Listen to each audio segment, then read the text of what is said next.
Among the polished floors and disciplined ranks of Harlan's dojo, they barely noticed him. A shadow behind the dumpster, a ghost at the window.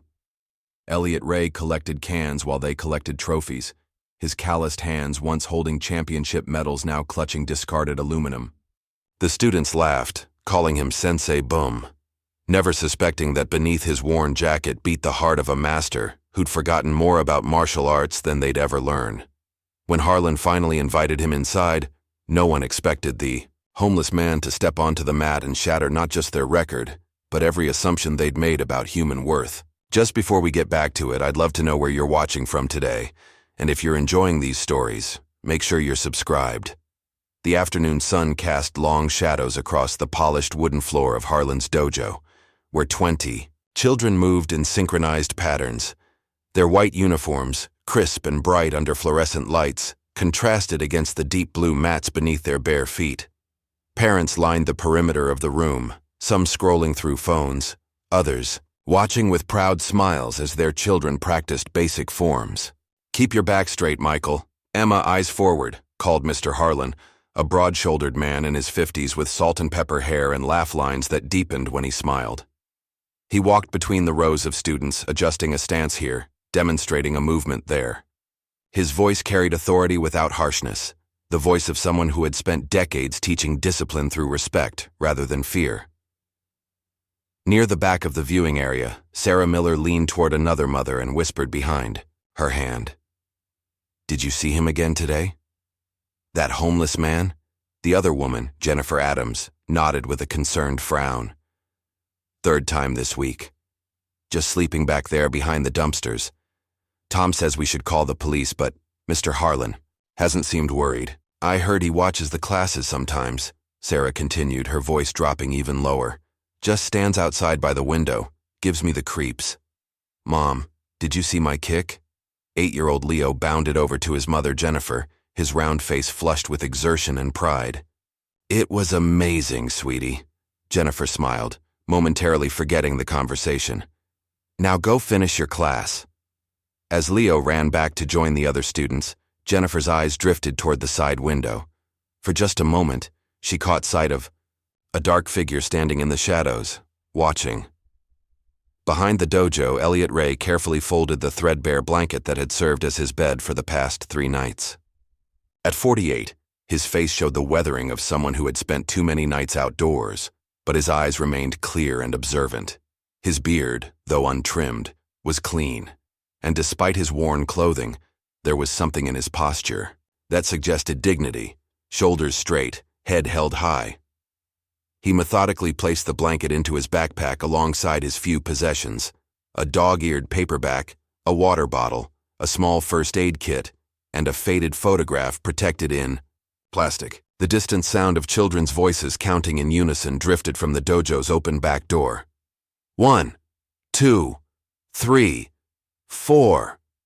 Elliot paused, listening. A small, almost imperceptible smile touched his lips before disappearing. He zipped his backpack and began gathering aluminum cans from around the dumpster, placing them carefully in a separate plastic bag.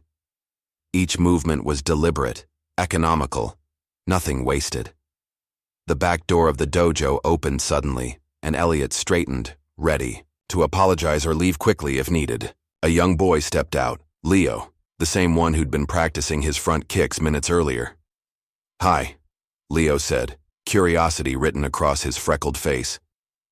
"Are you collecting those?" Elliot nodded once. "Yes, recycling." "Oh," Leo seemed surprised by the man's voice, soft-spoken, articulate, with no trace of aggression. "My mom says you sleep out here sometimes."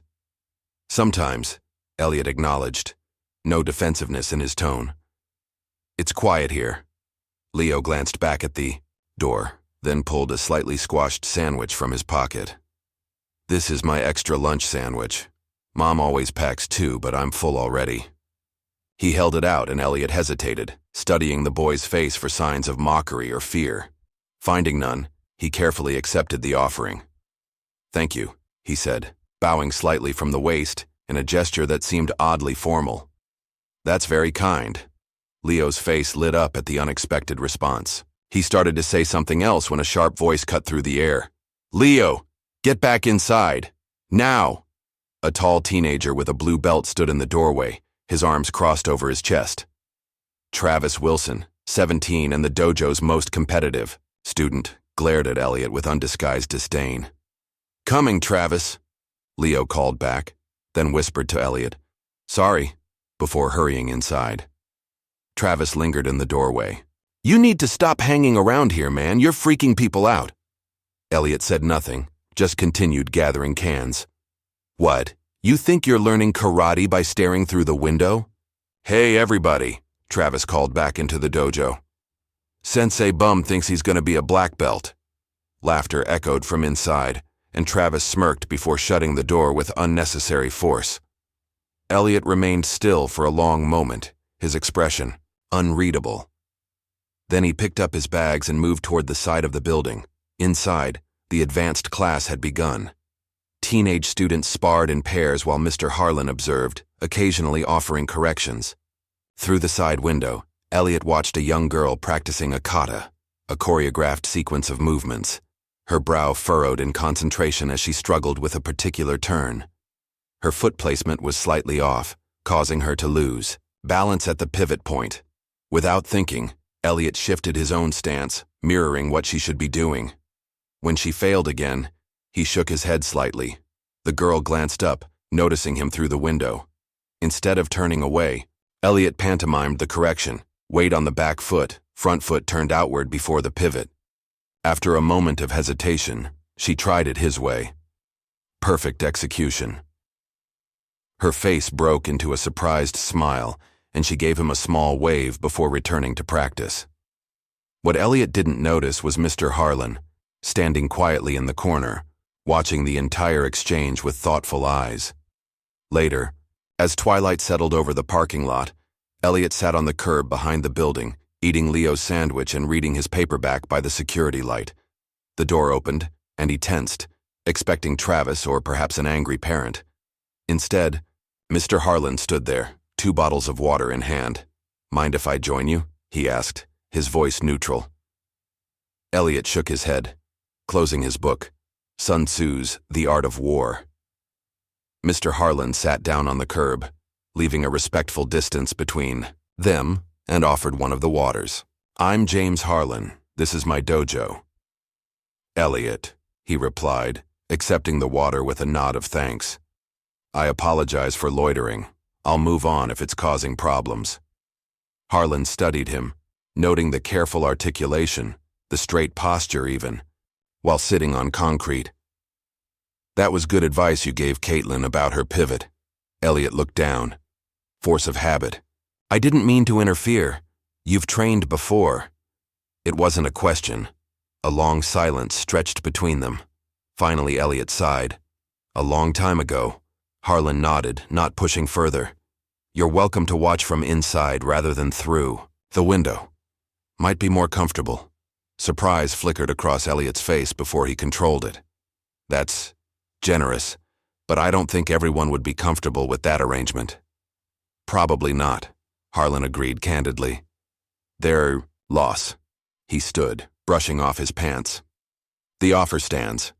And Elliot, that spot behind the building, no one will bother you there. At least it's out of the rain."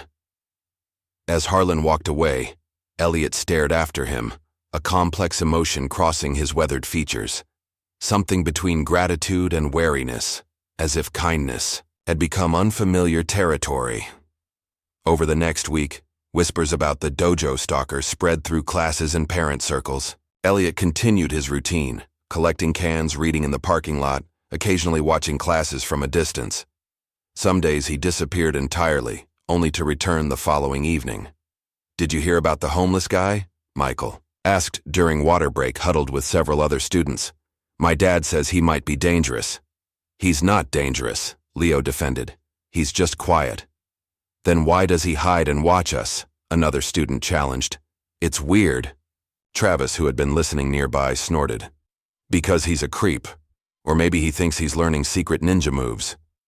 He adopted an exaggerated stance, swaying drunkenly. "Master of trash foo." The children laughed. all except Leo, who looked uncomfortable. Unknown to them, Mr. Harlan had been within earshot. His eyes narrowed slightly, but he said nothing, deep in thought. That evening, as Elliot sat reading on his usual curb spot, Caitlin, the girl he'd helped with her kata, approached hesitantly, her mother waiting anxiously by their car. "Thank you for helping me with my form," she said quickly. "I got it right at testing today." Before Elliot could respond, she thrust a small paper bag toward him and hurried back to her mother. Inside, he found an apple, a granola bar, and a handwritten note. "Thank you, Sensei." The word made something shift behind his eyes. A memory, perhaps, or a long-buried emotion.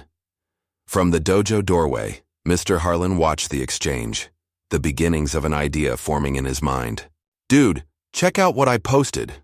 Travis laughed, showing his phone to a group of friends at the dojo entrance. On screen was a video of Elliot from afar, gathering cans and watching through the window, with the caption, "Master of Trash Fu, the Dojo Stalker." Comments were already piling up, some laughing, others questioning whether it was right to mock someone down on their luck. "That's messed up, Travis," said Miguel, one of the older students. "Take it down." "Why?" "It's hilarious. The guy's been creeping around for weeks," Travis defended. "If he doesn't want attention, he should go somewhere else." The argument was cut short as Mr. Harlan called them inside for warm-ups. Travis shoved his phone in his pocket, not noticing Leo watching from nearby with a troubled expression. Later, that afternoon, Elliot returned to his spot behind the dojo. The video had made its rounds, and several passing students pointed and whispered. If he noticed, he gave no indication, sitting on the curb with the same quiet dignity. A newspaper spread across his lap. Mr. Harlan emerged from the back door, a bottle of water in one hand and a flyer in the other. He placed both beside Elliot. "Open mat day tomorrow," he said, tapping the flyer. "Anyone can come in and practice. No formal classes." Elliot glanced at the paper without touching it. "I appreciate the thought, Mr. Harlan. Ever feel like showing them what you know?" Harlan asked casually, though his eyes were sharp. A flicker of something, amusement perhaps, crossed Elliot's face. "I doubt they're interested in what I know. You might be surprised." Harlan straightened up. "The offer stands. Sometimes, the best teaching comes from unexpected places." As Harlan walked away, Elliot picked up the flyer, studying it thoughtfully before folding it neatly and tucking it into his book. Open mat day arrived with a larger crowd than usual. Word had spread about the dojo stalker, and curiosity had drawn extra spectators. Parents chatted in small groups while students practiced freely across the mat, some working on katas, others sparring lightly, the youngest ones simply tumbling and playing. Mr. Harlan supervised it all with a watchful eye, occasionally offering guidance where needed. His gaze frequently drifted to the door, as if expecting someone. Travis, showing off with high spinning kicks for a group of admirers, noticed Elliot quietly entering the dojo. The homeless man stood just inside the doorway, still wearing his worn jeans and faded jacket, looking uncomfortable but determined. A hush fell over the nearest students as they noticed him, the whispers quickly spreading throughout the room. "Well, look who it is," Travis called out loudly, walking toward Elliot, with an exaggerated bow. "The great master has decided to join us." Snickers rippled through the crowd. Some parents shifted uneasily. Others looked annoyed at the intrusion. "You've been watching long enough," Travis continued, playing to his audience. "Come on, show us something. Try something." Elliot remained still, his expression neutral. "I'm just here to observe. Mr. Harlan invited me." "Did he now?" Travis looked around for approval from his peers. "Well, since you're our guest, maybe you could demonstrate your incredible trash can technique?" More laughter, louder this time. A few parents joined in, one father audibly muttering, "Why is that guy even in here?" Elliot's jaw tightened almost imperceptibly, but he made no move to leave or engage. His eyes found Mr. Harlan's across the room, a silent question passing between them. Before Harlan could intervene, Leo pushed through the crowd, standing between Travis and Elliot. "Stop it!" the small boy demanded, his voice cracking slightly. He's not hurting anybody. He helped Caitlin with her kata. Oh, we've got a defender. Travis laughed, ruffling Leo's hair dismissively. Relax, kid. We're just having fun. It's not fun, it's mean, Leo insisted, his small hands balled into fists at his sides. The room grew uncomfortably quiet. Mr. Harlan finally stepped forward, his presence immediately commanding attention. That's enough, Travis, he said firmly. Then turning to Elliot with a gentler expression, actually, I was hoping you might demonstrate something for us today. Just a kata. No sparring. Murmurs swept through the room.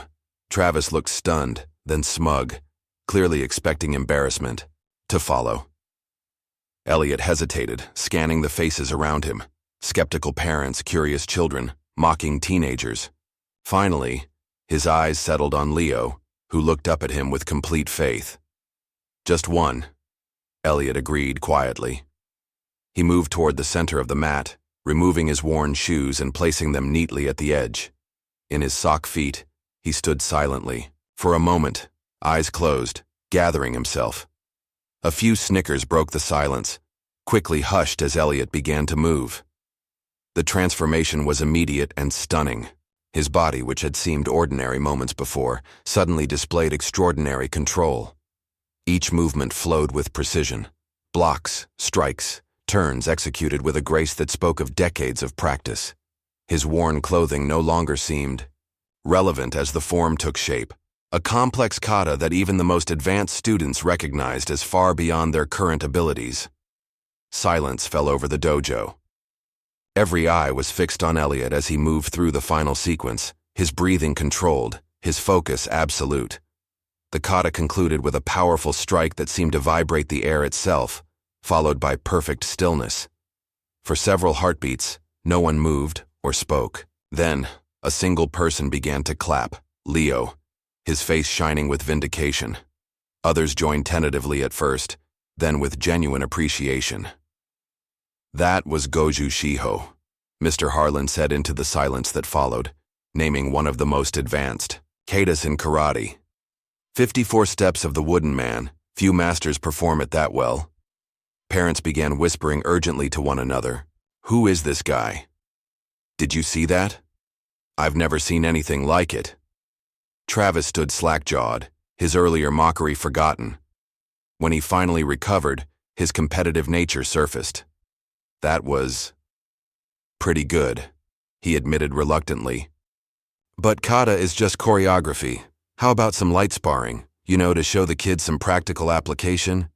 The challenge hung in the air. Mr. Harlan opened his mouth to intervene, but Elliot spoke first. "Thank you for allowing me to share," he said simply, bowing deeply to the room, then specifically to Travis. Without another word, he walked back to his shoes, slipped them on, and headed for the door. "Wait, you're leaving," Travis called after him, a mix of relief and disappointment in his voice. "What, afraid to spar?" Elliot paused at the doorway, looking back with the first real smile anyone had seen on his face. Small but genuine. "A good martial artist knows when to engage and when to walk away," he said quietly. "Another day, perhaps." With that, he was gone, leaving the dojo buzzing with speculation and Travis standing alone on the mat, his challenge unanswered, yet somehow still defeated. The next morning, Mr. Harlan arrived early at the dojo to find Elliot sitting on the front steps, waiting. "I appreciate what you did yesterday," Elliot said without preamble. "But I shouldn't have come. It's caused more disruption than help." Harlan unlocked the door, considering his words carefully. "I disagree. Those kids and their parents needed their assumptions challenged. So did I." He pushed the door open and gestured for Elliot to follow him inside. After a moment's hesitation, Elliot did. "Elliot M. Ray," Harlan said once they were alone in his office. "National karate champion, 2004 and 2005, former Marine, disappeared from the competition circuit in 2006. Elliot's face remained impassive, but something flickered in his eyes. "You've been researching me." "Of course I have. A man with your talent shows up behind my dojo? I'd be a fool not to look into it." Harlan leaned against his desk. What I can't figure out is how a national champion ends up homeless. Life doesn't always bow to your plans, Elliot replied, the practiced evenness of his tone suggesting he'd explained this many times before, or perhaps had stopped explaining it altogether. I won't press you for details, Harlan said, but I would like to make you an offer. Help instruct my beginner classes. In exchange, you get meals and a clean place to sleep in the back room. It has a shower, a small fridge, not luxury, but...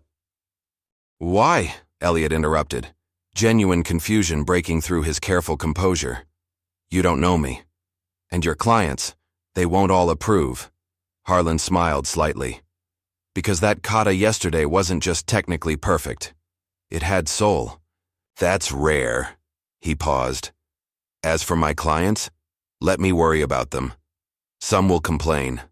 Others will understand what an opportunity this is. Elliot looked away, conflict evident on his face. I haven't taught in a very long time. Like riding a bike, Harlan replied. Just without the falling off part, hopefully. A reluctant smile tugged at Elliot's mouth. I'll consider it. Before Harlan could respond, the front door chimed as someone entered the reception area. They heard Leo's voice, bright with excitement. Mom, can I show you the move Elliot did yesterday, please? Elliot and Harlan exchanged a look. Think about it, Harlan said quietly. But don't think too long. That boy out there already believes in you. Others will follow. As they walked out to greet Leo and his mother, neither man noticed Travis's father watching through the front window, his expression dark with disapproval as he took out his phone and began typing a message to other parents. The whispers that had started yesterday were about to become much louder. By afternoon, word had spread through the parent community.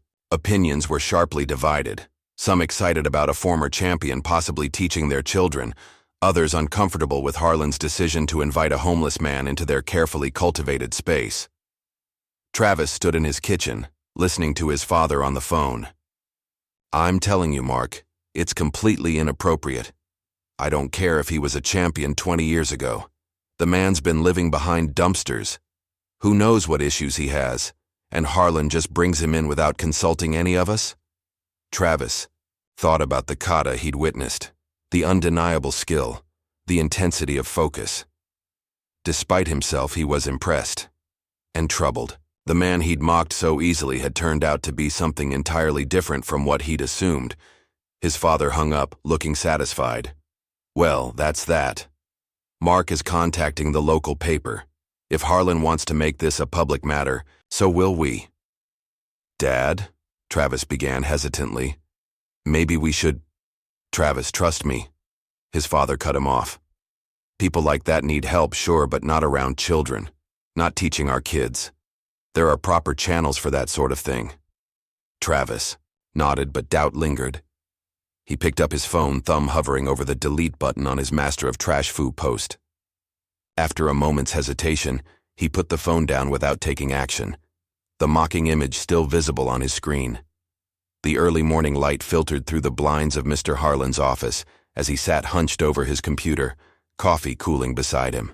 The search results on his screen painted a picture of a life in fragments. Newspaper clippings, tournament results, military commendations, Elliot Ray, 3 consecutive national karate championships in the early 2000s.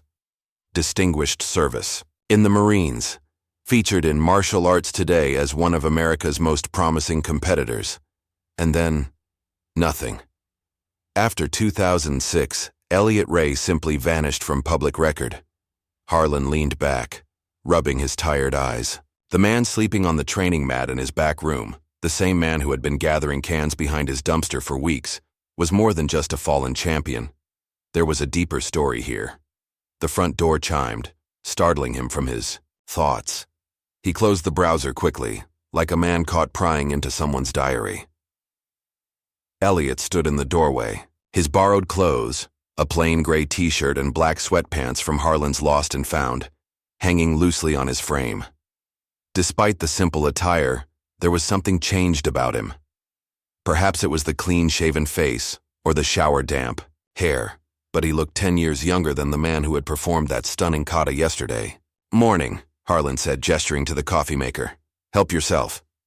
Elliot nodded in thanks, pouring a cup. His movements were economical, precise, the same efficiency Harlan had noticed in his kata. "Sleep okay?" Harlan asked. "Better than I have in months," Elliot admitted, his voice still carrying that unexpected gentleness that contrasted with his weathered appearance. "Thank you." Harlan waved away the gratitude. "I've been looking into your background," he said directly, seeing no point in deception. "You were exceptional. Why did you stop? You could have run a dojo of your own." Something closed off in Elliot's expression, not anger, but a practiced protection, like a door being quietly shut. "Life doesn't always bow to your plans," he repeated. From their earlier conversation, the phrase sounding more like a personal mantra than a casual observation. Harlan waited, letting silence do the work of encouragement. Elliot sighed, looking down into his coffee. "My wife, Amara, she got sick in 2006. Cancer. We had insurance, but—" He shook his head. "Anyone who's been through it knows insurance only covers so much. Experimental treatments, specialty care, medications not on the approved list. It adds up." The words came slowly at first, then with increasing momentum, as if a dam had broken after years of pressure. "I was competing, teaching, working security on the side, sleeping maybe 3 hours a night. It still wasn't enough." Elliot's gaze drifted to the window. "We sold everything. The car, the house, my tournament medals. Borrowed from everyone we knew. After she died, I just couldn't go back to the circuit. Couldn't face those people with their concerns about tournament standings when my whole world had collapsed." Harlan nodded, understanding filling the spaces between Elliot's words. "The debt followed you." "Like a shadow," Elliot confirmed. "I worked construction, security, whatever I could find, but the economy crashed and He straightened his shoulders slightly. "Excuses don't change reality. I ended up where I ended up." "And now?" Harlan asked. Elliot met his eyes directly. "Now I'm here. For how long, I don't know." "Stay," Harlan said simply. "Help me teach." "Not just the beginners, all of them. They could learn from you." "Your clients might have something to say about that," Elliot pointed out. As if on cue, the door chimed again. Jennifer Adams, Leo's mother, walked in, her expression determined. "Mr. Harlan, I need to talk to you about—" She stopped short. At the sight of Elliot, recognition and surprise crossing her face. "Mrs. Adams," Harlan greeted her. "You know Mr. Ray. He's going to be helping out around the dojo." Jennifer hesitated, then extended her hand. "Leo hasn't stopped talking about your demonstration yesterday. He says you're the best he's ever seen." Elliot shook her hand, a flicker of surprise in his eyes at the gesture. "He's a good kid, respectful. That speaks well of his parents. Some of the other parents aren't as—" Jennifer paused, searching for the right word. "Open-minded. There's a petition going around. And someone contacted the Herald." Harlan sighed. "I expected as much." "I should go," Elliot said quietly. "No," Jennifer said with unexpected firmness. "No, you shouldn't. Leo's gained more confidence in the past week than in months of classes. He told me how you helped him with his stance when no one was looking, how you never made him feel stupid for asking questions." She turned to Harlan. "I'll talk to the other parents. Some will listen." Harlan smiled gratefully. "And the others?" Jennifer shrugged. "They'll come around when their kids start improving under Mr. Ray's instruction." After she left, Elliot and Harlan stood in thoughtful silence. "Looks like you've got at least one supporter," Harlan finally said. "One is more than I had a week ago," Elliot replied, the ghost of a smile touching his lips. The next afternoon, a sleek silver sedan pulled into the dojo parking lot. A young woman in a pressed blazer emerged, notebook in hand, her eyes sharp with the hunger of a journalist sensing a story. Megan Taylor, 26, had been with the Herald for just under a year. Long, enough to know that human interest stories were her ticket to bigger assignments. And this one had all the elements: a fallen champion, controversy, redemption. If it played out right, it could be her first feature. Inside, she found Harlan leading a class of teenagers through drills. Off to the side, a man she immediately recognized as Elliot Ray from her research was quietly demonstrating a technique to Leo. "Keep your weight centered," he was saying, gently adjusting the boy's stance. "Power comes from balance, not just strength." Megan watched, noting the natural authority in Elliot's manner, not imposed, but earned. The contrast between his worn appearance and fluid movements was striking. After class, Harlan introduced them. "Elliot, this is Megan Taylor from the Herald. She'd like to interview you." Wariness immediately replaced the calm focus in Elliot's eyes. "I'm not interested in being a story, Ms. Taylor." "People are already talking," she countered. "Wouldn't you rather they heard the truth from you than speculation from others?" Elliot considered this, then nodded once. No photographs. They sat in Harlan's office, the door left partially open. Megan positioned her recorder between them. "Let's start with the obvious question," she began. "How does a national champion end up homeless?" "The same way anyone does," Elliot replied evenly. "One loss at a time." He shared the outline of his story, the competitions, his wife's illness, the crushing debt, without self-pity or dramatization. Facts stated plainly, as if reading a weather report. "Do you want people to feel sorry for you?" Megan asked bluntly. Elliot's response was immediate and firm. "No. Pity is useless to everyone involved." "Then what do you want?" The question seemed to catch him off guard. He was silent for a long moment. "Dignity," he finally said. "The same thing everyone wants." Megan's expression softened slightly. "Some parents are concerned about your situation. They worry about having their children taught by someone who's been living on the streets." "Their concern is natural," Elliot acknowledged. "I would worry too in their position. All I can offer is my knowledge and my word that I would never bring harm to any student." "And what would you say to those who think you're exploiting this situation, using Mr. Harlan's generosity?" A flicker of something, perhaps anger, quickly controlled, crossed Elliot's face. "I'd say judgment comes easily to those who've never had to ask for help." Megan nodded, writing that down word for word. "One last question, Mr. Ray. What do you hope to achieve here?" Elliot looked through the partially open door, where Leo was still practicing the move he'd been taught earlier. "Second chances are rare," he said quietly. "I'm just trying not to waste mine." As Megan's article took shape at the Herald office, life at the dojo settled into a new rhythm. Elliot began teaching fundamentals to the beginner classes, his patient instruction drawing positive feedback from most students and parents. But not all. "I don't understand how you can allow this," Mark Wilson, Travis's father, confronted Harlan after a class. "The man was living behind your dumpster, for God's sake." "And now he's not," Harlan replied calmly. "He's a certified instructor with more tournament experience than anyone in this county." "That was 20 years ago. Who knows what's happened since then?" Mark lowered his voice, though his anger remained evident. "My son says he disappeared for 3 days last week. Where did he go? What was he doing? Have you even run a background check?" Across the dojo, Travis watched the argument with discomfort. Since Elliot's demonstration, he'd found himself oddly conflicted. The skills Elliot displayed were undeniable, exactly the kind of mastery Travis aspired to, yet admitting this meant acknowledging how wrong he'd been in his mockery. Meanwhile, Leo had attached himself to Elliot like a shadow, absorbing every correction, every instruction with remarkable dedication. Other younger students had begun to follow his example, forming a small but devoted group. After hours, when the dojo emptied, Elliot would train alone, moving through advanced katas with an intensity that spoke of more than practice. It was almost like meditation, a way of processing emotions too complex for words.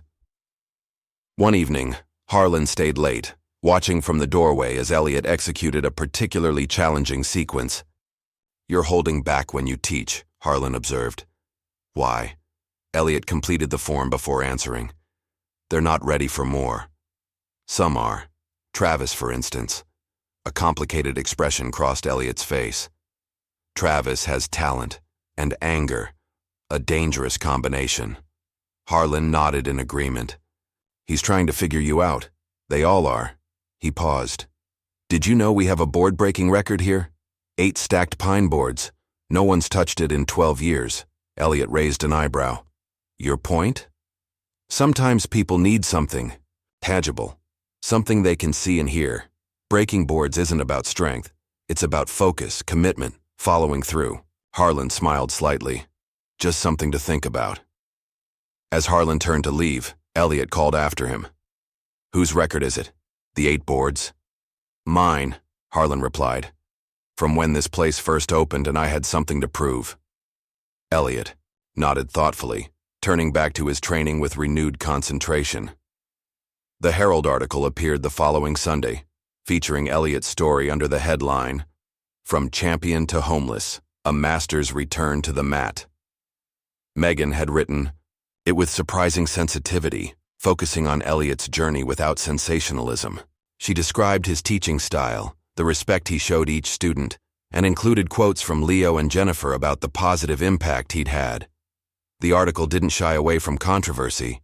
Mark Wilson's concerns were presented alongside Harlan's defense, but the overall tone suggested a community finding its way toward acceptance. That morning, Elliot sat on the dojo steps, reading the article with mixed emotions. The story was fair, more than he'd expected, but seeing his life laid out in black and white brought a strange vulnerability. Is it weird? Leo asked, plopping down beside him. Seeing yourself in the newspaper? Elliot folded the paper carefully. A little. My mom says you're famous now, Leo continued, swinging his legs. She says more people will come to learn from you. Maybe, Elliot allowed. Can you teach me to break boards? Leo asked suddenly. Like Mr. Harlan's record? Elliot studied the boy thoughtfully. Breaking isn't about strength, Leo, it's about focus. Seeing through the obstacle, not at it. Like when I'm scared of something? A genuine smile spread across Elliot's face, a rare sight that transformed his features. Exactly like that. Leo beamed at the approval. Will you try to break Mr. Harlan's record someday? The question hung in the air as other students began, arriving for morning classes. Elliot rose, offering Leo a hand up. Some records exist to inspire, not to be broken, he said cryptically. But later, when the dojo was empty, Elliot examined the breaking stands and boards stored in the equipment room, his expression thoughtful. The article changed everything.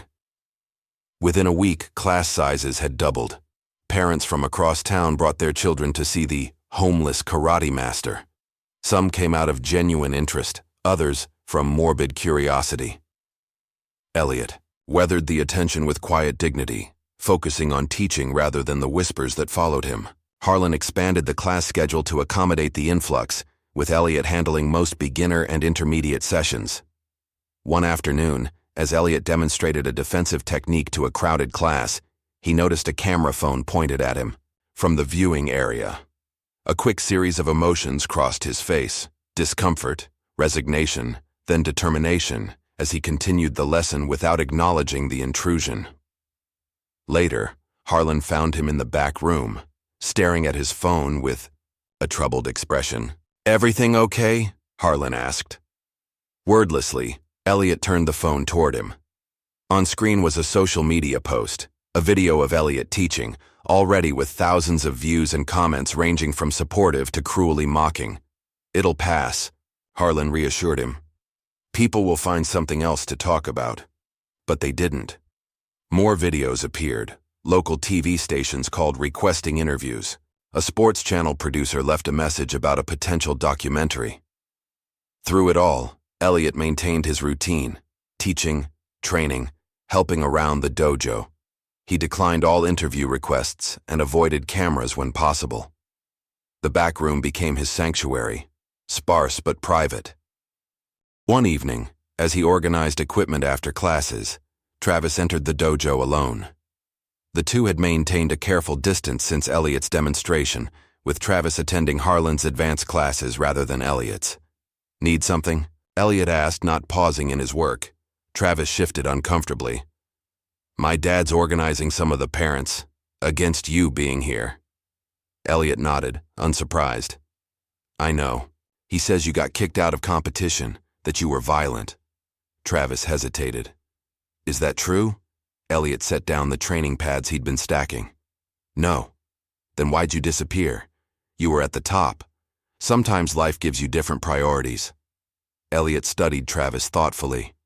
Your reverse punch has power, but you drop your guard when you execute it.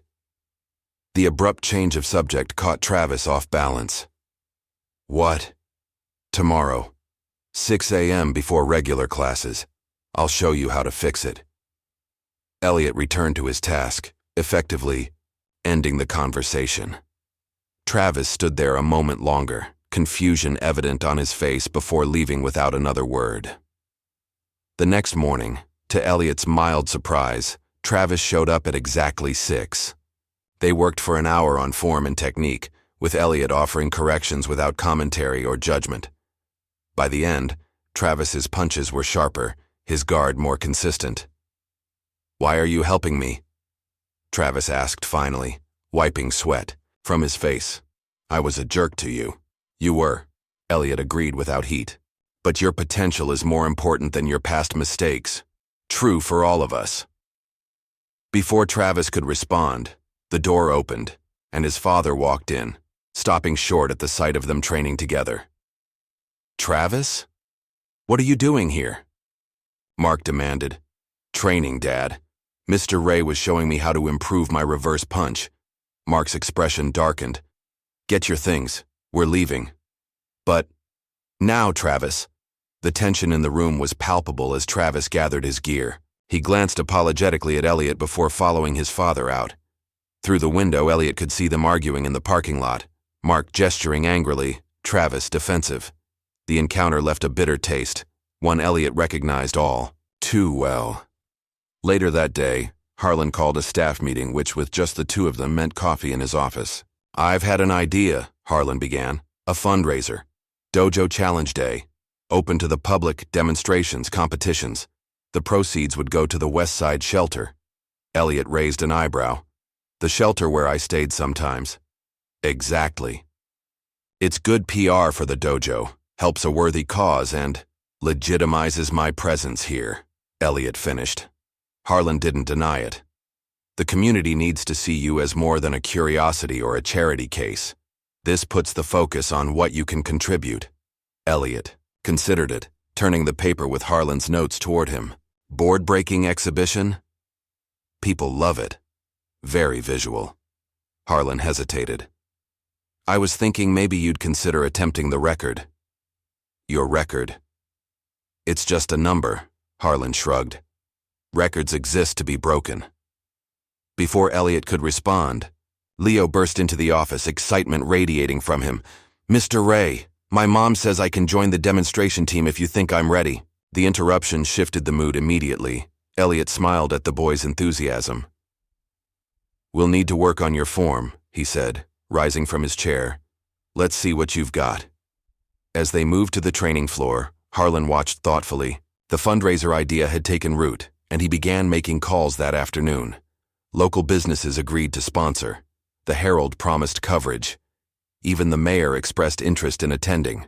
What no one anticipated was how quickly things would unravel. 3 days before the fundraiser, Travis approached Elliot after class, his expression troubled.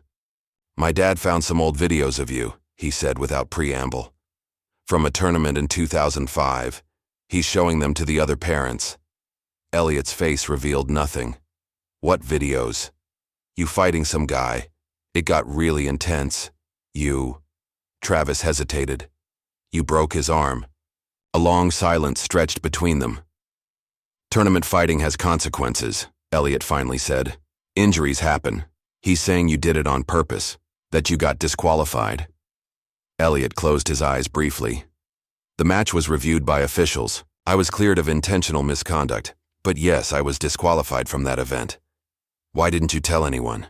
Because it doesn't matter anymore, Elliot replied, a rare edge entering his voice.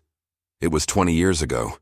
But it did matter, as became evident the next day when parents began pulling their children from classes. The whispers had turned to open concern. Someone had edited the old tournament footage, showing only the moment of injury on a loop without context. Mark Wilson had organized his campaign well. By evening, half the students had canceled their attendance at the fundraiser. Local businesses began withdrawing their sponsorship. The final blow came when Harlan found graffiti spray-painted across the dojo door. "Bums don't belong here." Elliot stood silently as Harlan photographed the vandalism for the police report. His face was impassive, but something had changed in his posture. A subtle withdrawal, as if he were already preparing to leave. "This doesn't change anything," Harlan insisted, though his voice lacked conviction. "We'll still hold the fundraiser. People will see the truth." Elliot shook his head slowly.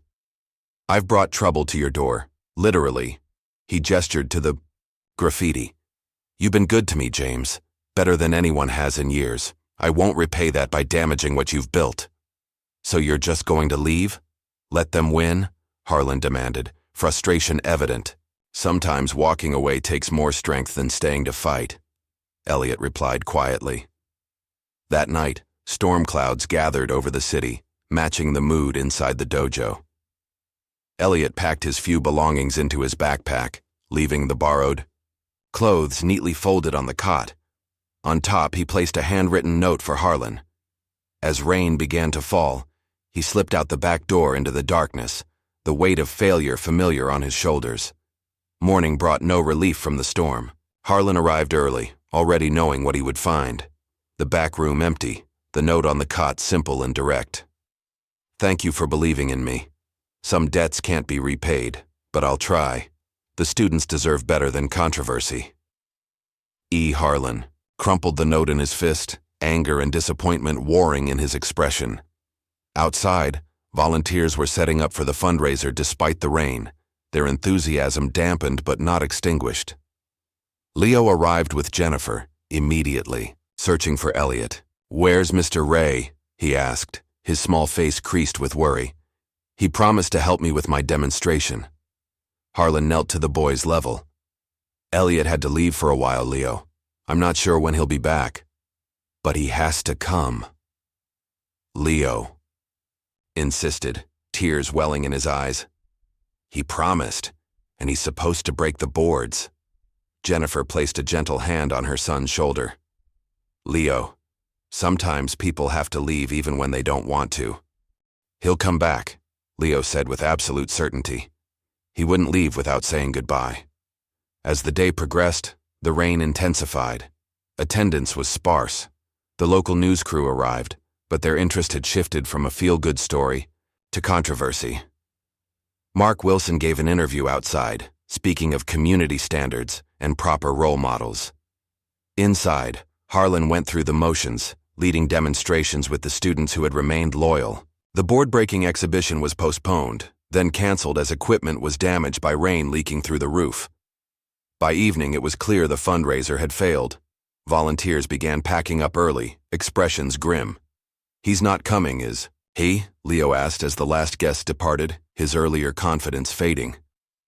Harlan looked out at the rain-swept parking lot. "I don't think so, buddy." "It's not fair," Leo said, his voice small. "He was good. He helped everyone." "Life isn't always fair," Harlan replied, the words tasting bitter. "Sometimes the people who deserve a second chance don't get one." As they turned to go inside, headlights swept across the lot. A taxi pulled up and a figure emerged. Elliot, soaked from the brief walk, a determined set to his shoulders. Leo broke into a run. "Mr. Ray, you came back!" Elliot caught the boy in a one-armed hug, his expression softening. "I made a promise." Harlan approached more slowly, questioning without words.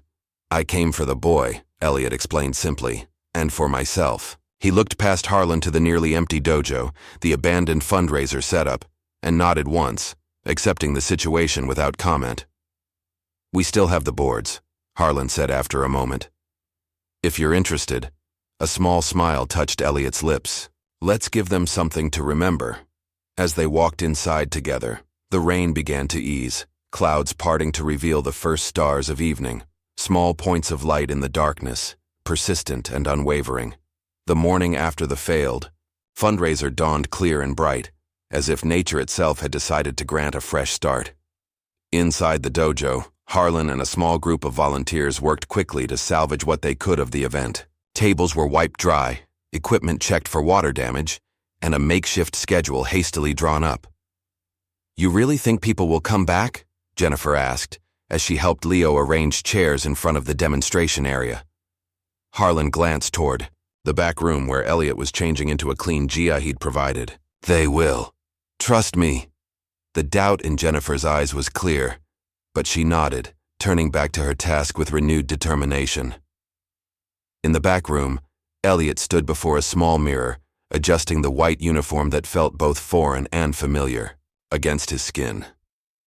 It had been years since he'd worn a proper gi, the fabric crisp and weighted with memory and meaning. He ran his fingers along the worn black belt Harlan had lent him, tracing the frayed edges that spoke of years of dedication. Soft knock interrupted his thoughts. "People are starting to arrive," Harlan said, leaning against the doorframe. "More than I expected," Elliot nodded, tightening the belt with practiced motions. "Thank you for this," he said quietly. "Whatever happens today, thank you." Harlan studied him for a moment. "You ready to break some boards?" A small smile touched Elliot's lips. "Let's not get ahead of ourselves." As they walked toward the main floor, the sounds of voices grew louder, curious, excited, skeptical. Word had spread overnight about Elliot's return, drawing an unexpected crowd despite the previous day's disaster. Stepping into the training area, Elliot was momentarily taken aback by the number of people. Parents, students, community members, even a few faces he recognized from his nights at the shelter. Near the back, a local news crew set up cameras, while Megan from the Herald scribbled notes in the front row. "There he is," someone whispered loudly. "The homeless karate guy." Leo broke away from his mother and ran to Elliot's side. "I told them you'd come back," he said proudly. "Nobody believed me, but I knew." Elliot placed a gentle hand on the boy's shoulder, drawing strength from his unwavering faith. At precisely 10 o'clock, Harlan stepped to the center of the mat and raised his hands for quiet. The murmurs gradually faded as all eyes turned to him. "Thank you all for coming to our rescheduled Dojo Challenge Day," he began, his voice carrying easily through the room. "As many of you know, yesterday didn't go quite as planned." This drew a few sympathetic chuckles. "But sometimes life's greatest lessons come from our biggest challenges." Harlan gestured toward Elliot, who stood tall and composed despite the scrutiny. "I'd like to introduce, or reintroduce, someone special. Many of you know him as the man from the newspaper article or the viral videos. Some of you have already benefited from his instruction." He paused, meeting several gazes directly. "But I want you to know him as I do. Not as a homeless man, though circumstances brought him there for a time, but as a veteran who served this country with honor. As a national champion whose skill remains undiminished by hardship. And as a teacher, life sent us when we weren't ready to listen." A murmur ran through the crowd, some nodding in approval, others shifting uncomfortably. Today, Elliot Ray will demonstrate what decades of dedication to martial arts looks like. Not for glory or attention, but to remind us all that human worth isn't determined by a dress or bank account. With that, Harlan stepped back, and Elliot moved to the center of the mat. He bowed deeply, first to Harlan as the dojo master, then to the audience, and finally to the space itself, honoring the tradition of the art. The room fell silent as Elliot began a complex kata, different from the one he'd performed during his first visit. Where that had been a display of technical perfection, this was something more intimate. Each movement flowed with a liquid grace that made it appear both effortless and impossible, telling a story of struggle, perseverance, and hard-won peace. When the final movement concluded, there was a heartbeat of silence before applause erupted, hesitant at first, then growing in confidence. As the clapping subsided, a voice cut through from the back of the room. "That's all very pretty," Travis said, stepping forward onto the mat. "But kata is just choreography, right?" He looked directly at Elliot. "You said real martial arts is about application." Harlan moved to intervene, but Elliot raised a hand. To stop him. You're right, he agreed, surprising Travis. Would you like to demonstrate with me? Travis nodded, a complex mix of emotions crossing his face. Determination, nervousness, and something like respect. Light contact only, Harlan cautioned as Travis took position opposite Elliot. What followed wasn't the confrontation many expected. Instead, it became an impromptu lesson, with Elliot calling out techniques and Travis executing them. Elliot blocking, redirecting, occasionally demonstrating counters at reduced speed and power. It was collaborative rather than competitive, highlighting both Travis's skill and Elliot's control. After several minutes, they paused, and Travis, breathing hard but energized, turned to the audience. Mr. Ray has been helping me refine my techniques, he announced, surprising his fellow students. There's not a person in this room who couldn't learn something from him. Even those of us who thought we knew it all. The last part was delivered with a rueful smile that drew appreciative laughter. As Travis rejoined the audience, Elliot caught sight of Mark Wilson standing near the door, his expression unreadable. The demonstrations continued. Younger students, showing forms they'd practiced with Elliot, Jennifer leading a self-defense workshop for parents. Throughout it all, Elliot moved between groups, offering quiet guidance and encouragement. By early afternoon, the energy in the dojo had transformed. Skepticism had given way to curiosity, and in many cases, genuine admiration. Donation boxes for the shelter filled steadily as people browsed silent auction items and signed up for special workshops. It was during a brief lull in activities that someone from the crowd called out, "What about the board-breaking record? Is that still happening?" All eyes turned to Harlan, who looked at Elliot questioningly. The record stands at 8 boards, Harlan explained to the audience, set by myself 12 years ago. It's a test of focus and power. Pine boards, 1 inch, thick, stacked together. A murmur of interest spread through the room. Well? The same voice pressed. Is he going to try it? Elliot stepped forward, his expression calm. If it will help raise funds for the shelter, yes. The announcement sent a ripple of excitement through the crowd. People who had been preparing to leave found seats again. The news crew repositioned their cameras. Even Mark Wilson moved closer, curiosity overcoming his previous disdain. As Harlan and Travis set up the breaking stand, Leo approached Elliot with a bottle of water. Are you nervous? The boy asked. Elliot took a sip before answering. Respect the challenge, but don't fear it. That's the balance. Leo nodded solemnly. Like when I was afraid to try the flying kick, and you said the ground would still be there either way. A genuine smile warmed Elliot's face. Exactly like that. When the time came, Harlan placed 8 boards in the stand, then looked at Elliot. This is the record. Want to warm up with fewer first? Elliot shook his head. No, but I'd like to try 9. A hush fell over the room. Harlan raised his eyebrows, but added another board to the stack. 9 1-inch pine boards, a feat very few could accomplish. As Elliot positioned himself before the target, the room grew so quiet that the sound of the air conditioning seemed intrusive. He closed his eyes, centering himself. Those watching saw not the homeless man from behind the dumpster, but a martial artist in his element, focused, composed, present. With deliberate movements, Elliot raised his right arm, preparing for a downward elbow strike, one of the most powerful breaking techniques. He drew a deep breath, held it, and then... Wait, he said suddenly, opening his eyes. One more. Murmurs of surprise rippled through the audience as Harlan, after a moment's hesitation, added a 10th board. 10 boards, Harlan announced, his voice betraying a mix of concern and awe. No one has ever attempted this many in this dojo. Elliot resumed his stance, closed his eyes once more, and breathed deeply.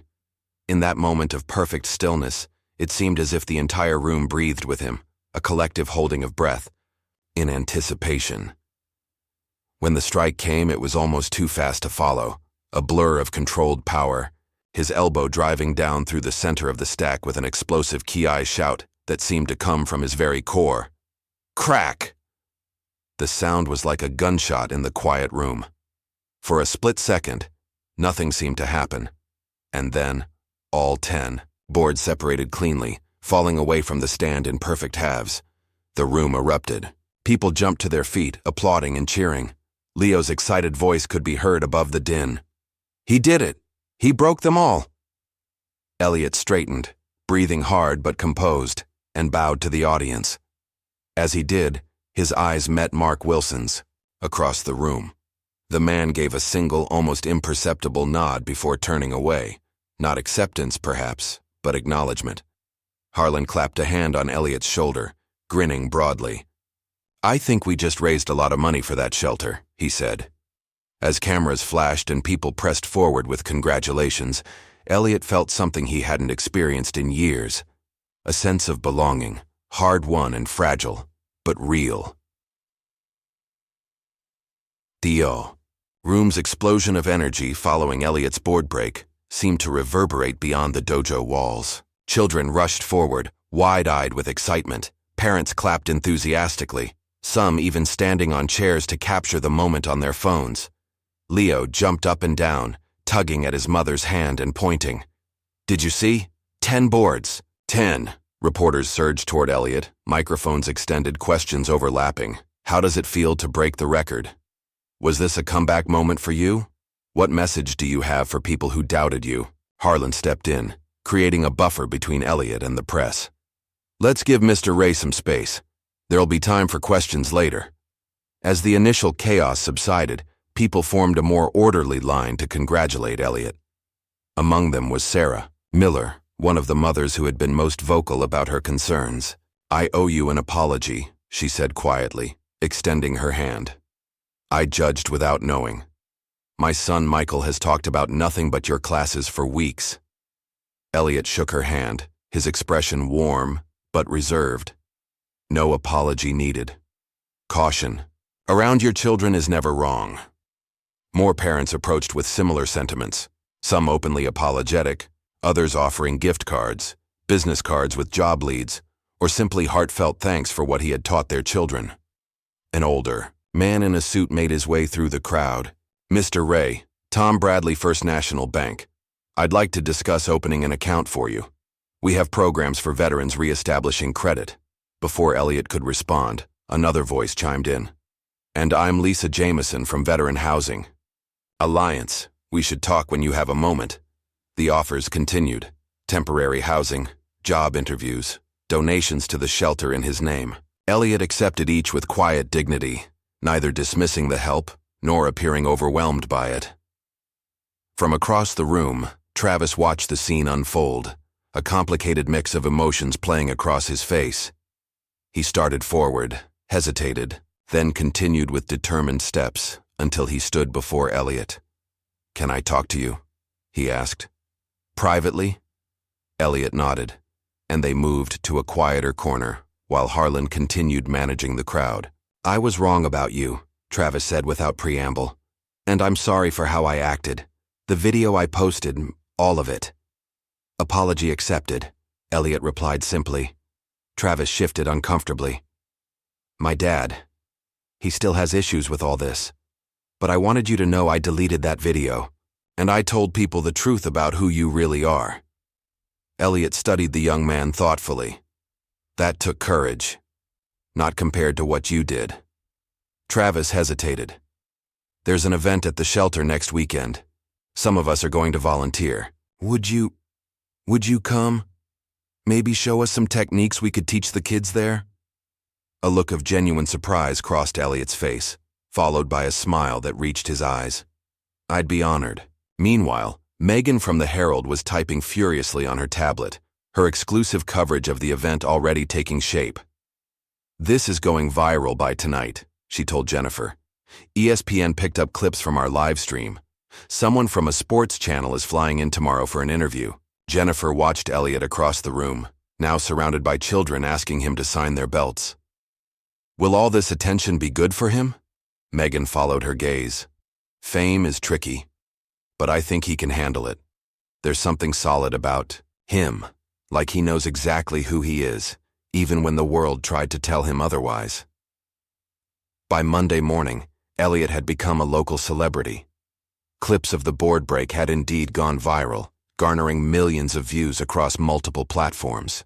A sports channel had requested an exclusive interview, and 3 martial arts magazines had reached out for feature stories.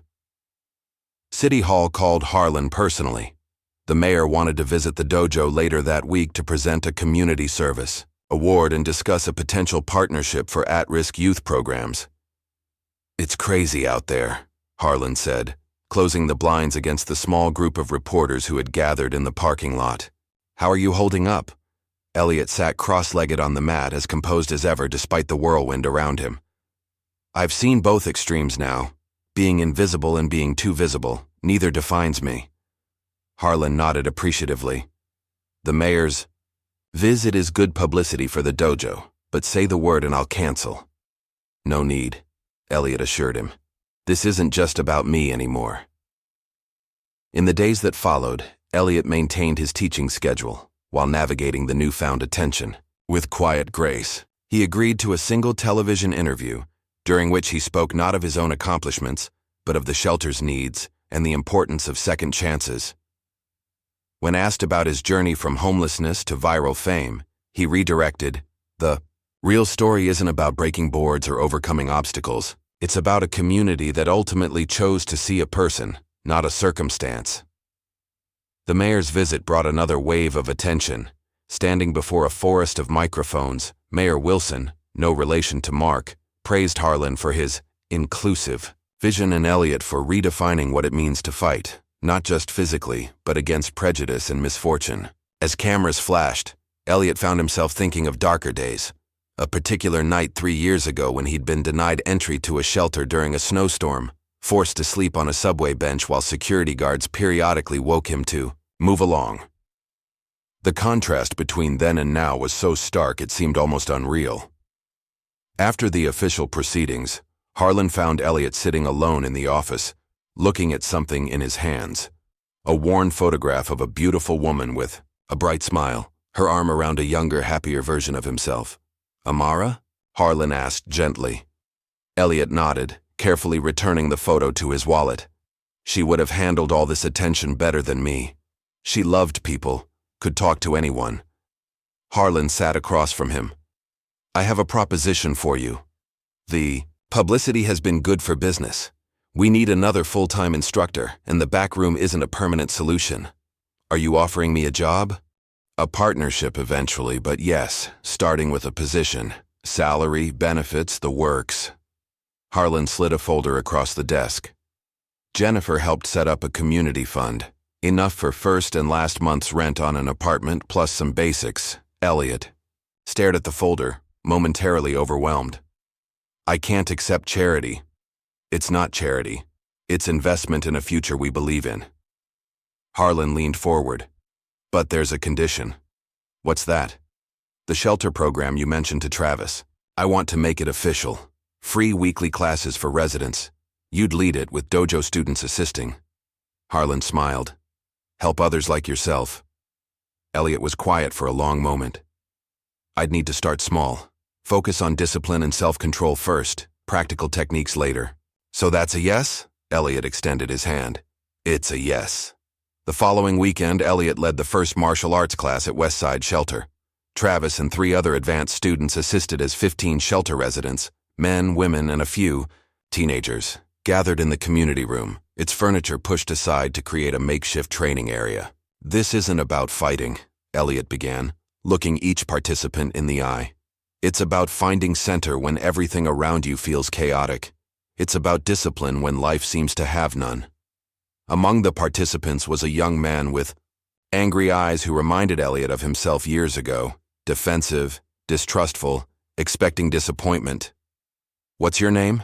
Elliot asked him during a basic stance exercise. "James," the young man muttered, barely participating. "Your stance is too narrow, James. You'll be off balance if anyone pushes you." James glared. "What's the point of this? Karate doesn't get you a job or a place to stay."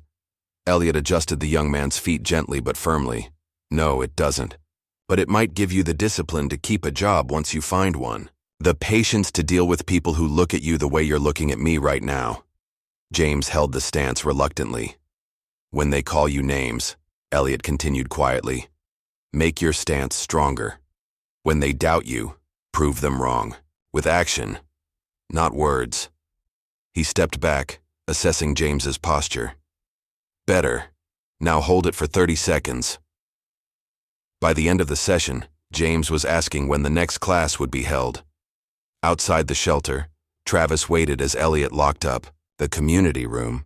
That went well, he said. Even that angry kid seemed to come around. Everyone needs something to believe in, Elliot replied. Sometimes it's easier to start with believing in yourself. They walked toward Harlan's car, where Leo was waiting, excitedly to tell Elliot about his progress on a new kata. The sky was turning golden with sunset, casting long shadows across the parking lot. Mr. Ray, Leo called, waving. I've been practicing all day. Show me, Elliot encouraged, his expression softening. As Leo launched into an enthusiastic if imperfect demonstration, Elliot watched with the same focused attention he gave all his students, present, patient, seeing potential rather than flaws. Later, that evening back at the dojo, Harlan found Elliot reviewing plans for the shelter program expansion. The local YMCA had offered space for larger classes, a sporting goods chain had donated equipment. 2 other dojos in neighboring towns had reached out about starting similar initiatives. It's spreading, Harlan observed, gesturing to the proposals. Like ripples in a pond. Elliot nodded, a quiet satisfaction in his eyes. The kids at today's shelter class named themselves Sensei Ray's Respect Team. Harlan laughed. Got a nice ring to it, speaking of which. He handed Elliot a small box. Inside was a new black belt with Sensei Ray embroidered in gold thread. The students pitched in, Harlan explained. They wanted you to have something that was yours, not borrowed. Elliot ran his fingers over the stitching, visibly moved. Thank you. For everything. Don't thank me yet, Harlan warned with a smile. Leo's mother is organizing a community dinner next week to officially welcome you to the neighborhood. You'll have to make a speech. Elliot groaned softly. I'm better with demonstrations than words. Some demonstrations speak louder than any speech could, Harlan replied. You've already given this community the message it needed to hear. As night fell over the dojo, lights still burned in the office where Elliot began drafting curriculum for both his regular classes and the shelter program. On his desk sat a framed photo of his late wife beside a newspaper clipping about the board-breaking record. Past and present side by side, not as separate chapters but as parts of a continuous story. Outside, a light rain began to fall. But unlike so many nights before, Elliot Ray had a roof over his head, purpose in his hands, and the knowledge that tomorrow people would be waiting for him, not with judgment, but with respect. 3 months after breaking the board record, Elliot Ray's life had transformed in ways he could scarcely have imagined.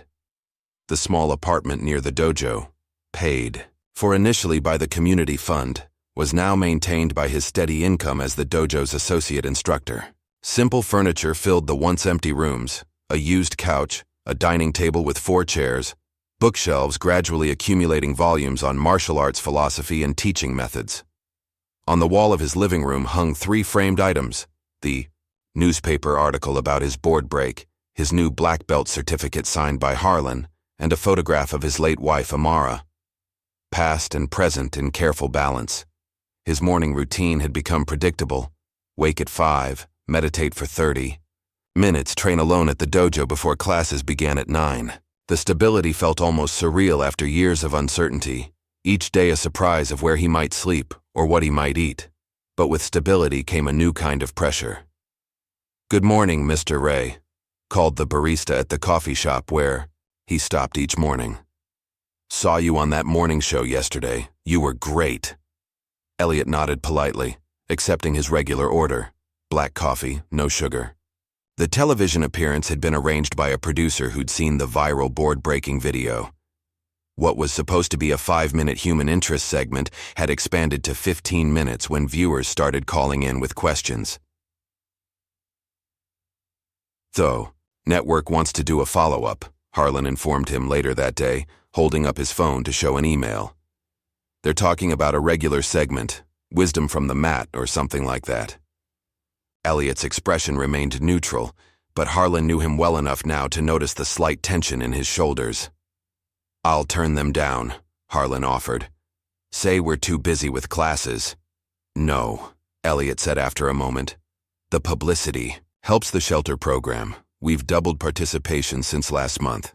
It wasn't just television. Martial arts equipment companies had sent free gear for the shelter classes. A publisher had reached out about a possible book deal. 3 different clothing brands wanted him to endorse their athletic wear. The attention was a double-edged sword. While it brought resources and recognition to causes Elliot cared about, it also meant constant scrutiny, people watching, recording, analyzing his every move and word. That evening, Elliot was scheduled to speak at a community center fundraiser. The room was packed beyond capacity, faces turned expectantly toward the podium as he was introduced. "And we're honored to have with us tonight a man who has inspired so many with his journey from homelessness to becoming a community leader. Please welcome Elliot Ray." Applause washed over him as he approached the microphone. The light seemed suddenly too bright, the crowd too large, too close. He gripped the edges of the podium, centering himself as he would before a kata. "Thank you for," he began, but was cut off by a photographer's flash directly in his face. The bright light triggered something unexpected, a rush of memory, not of cameras but of explosions, heat, sand, shouting, his squadron under fire in a foreign desert years ago. The room seemed to tilt sideways. Sweat beaded on his forehead as the walls appeared to close in. The faces before him blurred, becoming unrecognizable. Without finishing his sentence, Elliot stepped back from the podium. "I apologize," he managed to say, his voice tight. "Excuse me." He walked off the stage with as much dignity as he could muster, straight through a side door and into the cool night air. Behind him, confused murmurs spread through the audience. Harlan found him 10 minutes later, sitting on a bench in the parking lot, his breathing slowly returning to normal. "PTSD?" Harlan asked quietly, sitting beside him. Elliot nodded once.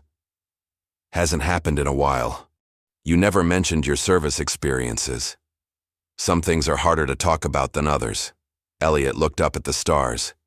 "The crowds, the attention. It's getting to be too much. I'm not built for this, James." "For what? Success?" Elliot shook his head. "For becoming someone I can't live up to again." He met Harlan's concerned gaze. "Before Amara got sick, I had everything.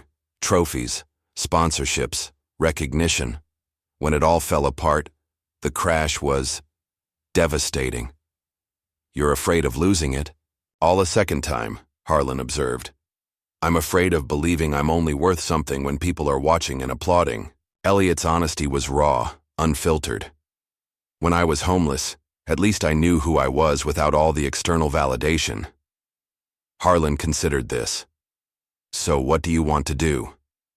"Focus on teaching. The regular classes, the shelter program. That's where I can make a difference without becoming a spectacle." Elliot gestured toward the community center. "Let someone else give the speeches." The next morning, Elliot arrived at the dojo to find Leo waiting outside, bouncing on the balls of his feet with excitement. "Mr. Ray, did you see my mom's post? I did the whole kata without any mistakes." Elliot smiled, the tension from the previous night easing slightly. "Let's see it again, inside." As Leo demonstrated, Elliot noticed something remarkable. The boy was now teaching the younger students the same way Elliot had taught him, repeating the exact phrases. "Start with balance, not speed. Feel the movement before you make it. Respect your opponent even when they're imaginary." It was like watching a small mirror of himself, reflecting not just techniques but philosophy. The realization was both humbling and profoundly satisfying. Later that afternoon, Elliot declined a radio interview request and instead spent 3 hours at the shelter, working one-on-one with James, the angry young man from his first class. The transformation in James over 3 months had been subtle but significant. His stance more confident, his eyes clearer, his responses less defensive. "Got that job at the warehouse," James mentioned casually during a water break. "Started Monday." Elliot nodded, hiding his pleasure behind a matter-of-fact response. Good. How's the schedule with our training?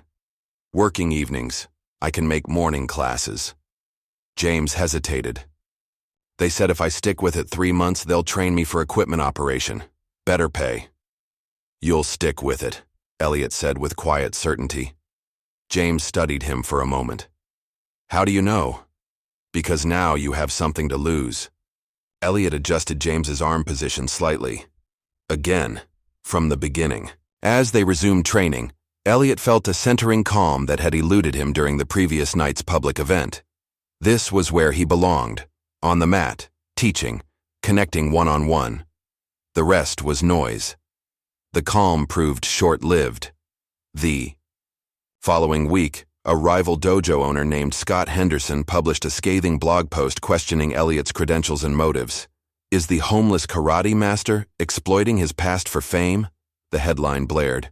The article suggested Elliot's story was exaggerated for publicity, citing the tournament disqualification as evidence of a violent temperament and questioning whether someone who had failed in his own career should be teaching children. This post spread quickly through local martial arts circles, eventually reaching mainstream news sites looking for a controversy angle. Anonymous commenters piled on, some claiming to have insider information about Elliot's past. Harlan was furious. This is defamation. We could sue. No, Elliot said firmly. Engaging gives it credibility. Let it go. But the damage was spreading. Parents who had been supportive began asking uncomfortable questions. A few students didn't show up for class. A reporter ambushed Elliot outside his apartment building one morning. Mr. Ray, are you doing this for attention? Is your homelessness story even true? Elliot didn't respond, just walked calmly to his car and drove away. But the question lingered, poisonous in its simplicity. Was he becoming exactly what he feared? Someone defined by external validation? That evening, he skipped his usual routine and drove directly to the shelter after classes. There, away from cameras and expectations, he worked with a group of teenagers on basic self-defense. One boy, particularly frustrated with a technique, lashed out verbally. "This is stupid. When is this ever going to help me in real life?" Instead of correcting him, Elliot sat down on the mat, inviting the teen to join him. "You know what people called me for years?" he asked quietly. "Hey you. Move along. Get out." Sometimes worse, when they give you a name like that long enough, you start to believe it. The boy's anger faded into reluctant interest. "When they call you names," Elliot continued, "make your stance stronger. That's not just about karate. It's about standing your ground when the world tries to define you by its lowest expectations." The words resonated beyond the immediate audience. Several shelter residents who had been pretending not to listen moved closer.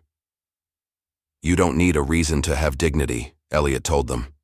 "You don't need permission to respect yourself. And you definitely don't need to prove your worth to people who have already decided not to see it." As he drove home that night, Elliot felt a clarity that had been missing for weeks.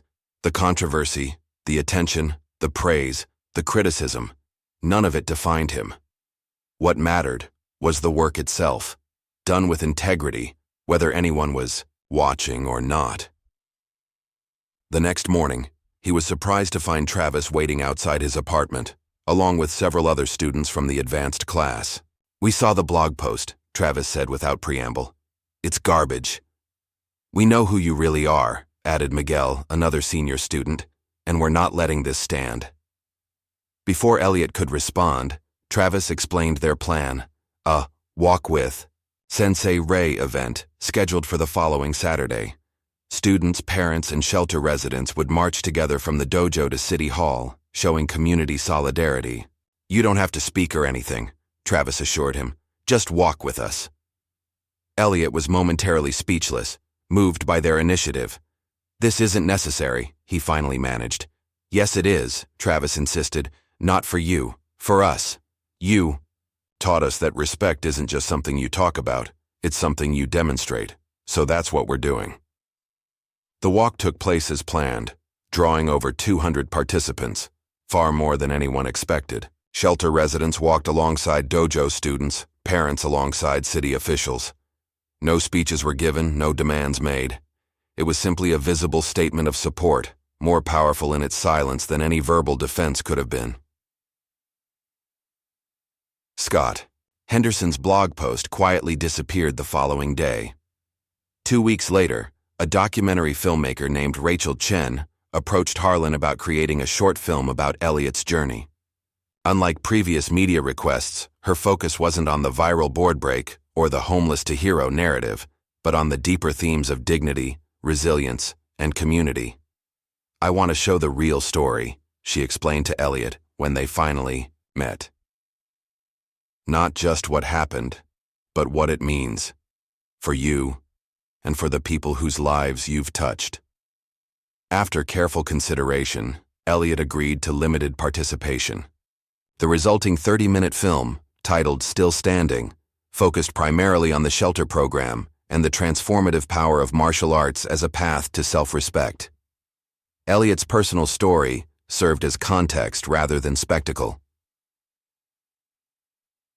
When it aired nationally on a documentary channel, the response was overwhelming, not with social media sensation, but with quiet, meaningful impact. Shelter programs across the country reached out about implementing similar martial arts initiatives. Veterans organizations offered partnerships.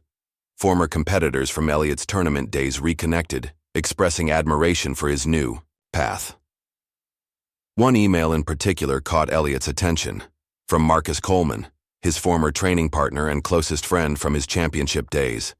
They had lost touch after Amara's death when Elliot had withdrawn from everyone associated with his past life. "Saw the documentary," Marcus wrote.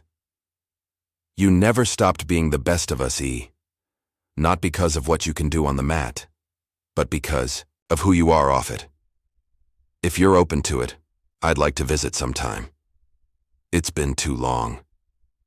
The message brought unexpected tears to Elliot's eyes, a connection to his past that felt healing rather than painful. He replied immediately with an invitation. That night, Elliot sat at his small dining table, laptop open before him.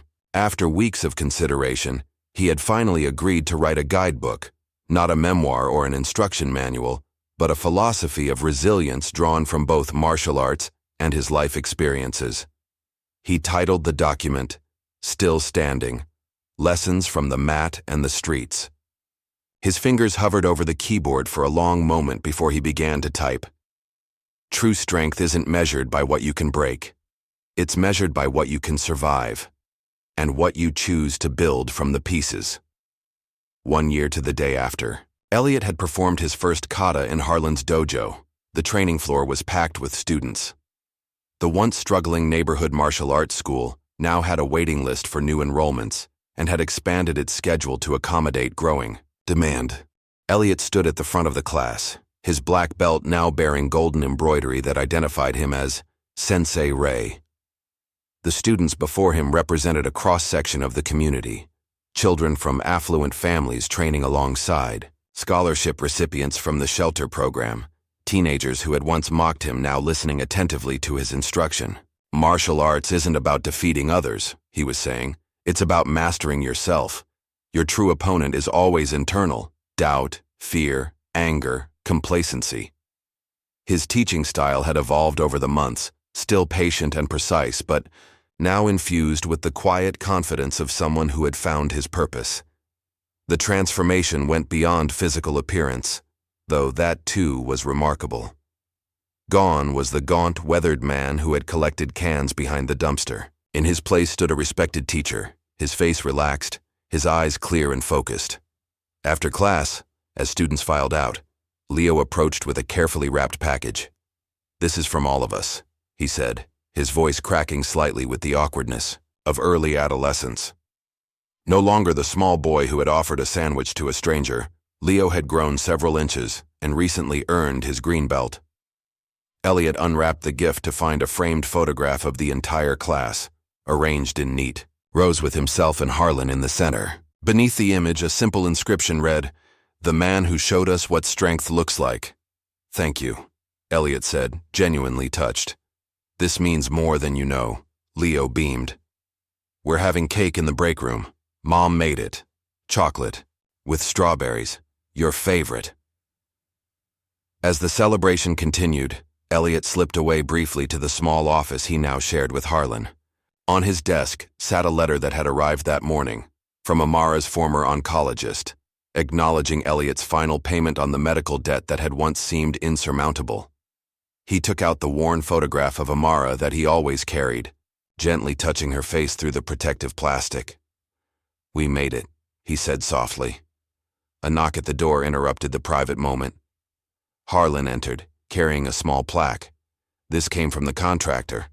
Ready whenever you are." Elliot nodded, carefully returning Amara's photo to his wallet. Together they walked to the main entrance where the installation team waited. The new plaque was simple but elegant, designed to be mounted beside the dojo door. It read, "Strength is not what you break, it's what you survive." Sensei Reyes. The workers began the installation. A group of unfamiliar faces entered the dojo.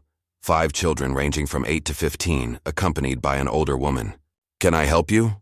Harlan asked. "We're from Westside Shelter," the woman explained. "These kids just arrived in our program yesterday. They heard about the classes and begged to meet the guy who broke all the boards." Elliot stepped forward, bowing slightly to the children. "Welcome to Harlan's dojo. I'm Sensei Ray." The youngest girl, no more than 8, with bright eyes and tightly braided hair, looked up at him with undisguised admiration. "Can you teach us to break boards too?" Elliot exchanged a glance with Harlan, who nodded encouragingly. "How about we start with proper stance?" Elliot suggested, leading them to the mat. "Everything begins with a strong foundation." To everyone's surprise, Leo stepped forward. "I can show them the warm-up exercises, Sensei, if that's okay?" Elliot nodded, feeling a surge of pride as he watched Leo begin guiding the newcomers through basic stretches. The boy demonstrated each movement carefully, his instructions clear and patient, a mirror of Elliot's own teaching style. "He's becoming quite the instructor," Harlan observed quietly. "He has good instincts," Elliot agreed. "Sees the person, not just the student." As Leo continued the warm-up, Elliot noticed the group had attracted an audience. Travis and several other advanced students had returned, ostensibly to help with the new shelter kids, but their attention was focused on a demonstration being set up in the corner.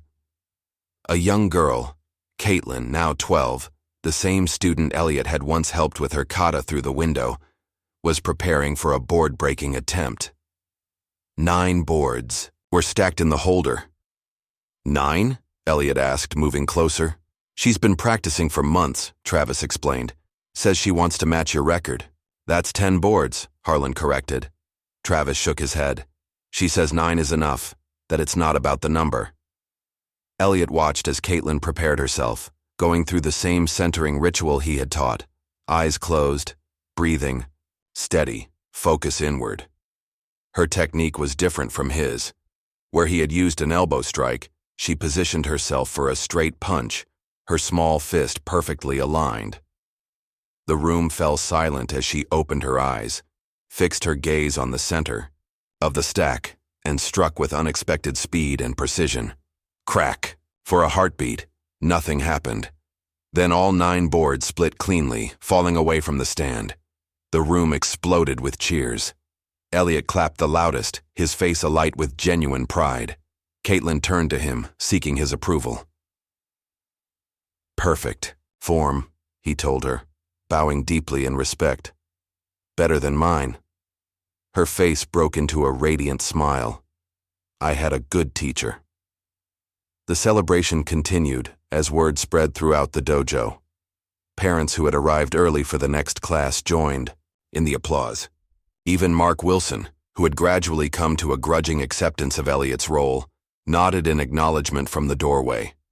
Later, as the excitement settled and preparations began for the next class, Elliot found a quiet moment with Harlan.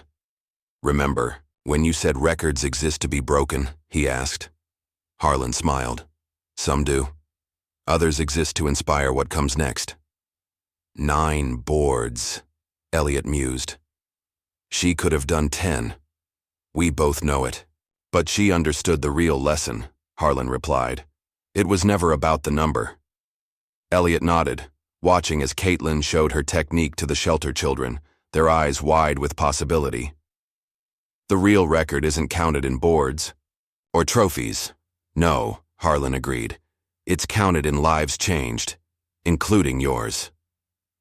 As evening fell, Elliot walked through the quiet dojo after the last class, turning off lights and checking that equipment was properly stored. The routine had become a meditation of sorts, a daily ritual that marked the transition from teacher back to student, always learning, always growing. His phone buzzed with a message from Marcus, confirming his visit the following weekend.